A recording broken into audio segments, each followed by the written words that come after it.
శ్రీమద్భగవద్గీత సాంఖ్యయోగము 30వ శ్లోకం. దేహీ నిత్యమవద్యోయం దేహే సర్వస్వ భారత తస్మాత్ సర్వాణి భూతాని నత్వం శోచితుమర్హసి. ఓ భరతవంశీయుడా, దేహమునందు వసించు ఆత్మ ఎన్నడూనూ చంపబడదు. కావున ఏ జీవుని గూర్చి నీవు దుఃఖించుట తగదు అని చెప్తున్నాడు. భాష్యం. అవధ్యమైన ఆత్మను గురించి ఉపదేశమును శ్రీకృష్ణ భగవానుడు ఇక్కడ ముగించుతున్నాడు. అమరమైన ఆత్మను గురించి అనేక విధాలుగా వివరించుచు అది నిత్యమైనదనియు దేహం శాశ్వతము కాదనియు భగవానుడు నిర్ధారించాడు.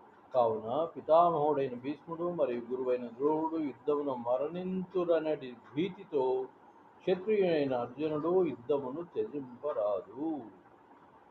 శ్రీకృష్ణుని ప్రామాణికతపై ఆధారపడి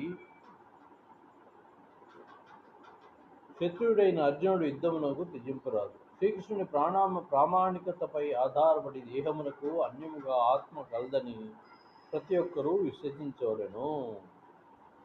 ఆత్మ అనేది లేదనియు లేదా రసాయనముల కలయికతో ఒకనొక స్థితిలో జీవం పుట్టుననియు భావించరాదు. ఆత్మ నిత్యమైనను హింస ఎన్నడను ప్రోత్సాహనీయము కాదు. కానీ యుద్ధ సమయమున దాని నిజమైన అవసరం కలిగినప్పుడు మాత్రము దాన్ని త్యజింపరాదు.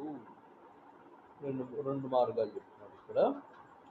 ఆత్మ నిత్యమైన హింస ఎన్నడను ప్రోత్సాహనీయము కాదు, కానీ యుద్ధ సమయంలో దాని నిజమైన అవసరం కలిగినప్పుడు మాత్రము దాన్ని త్యజింపరాదు.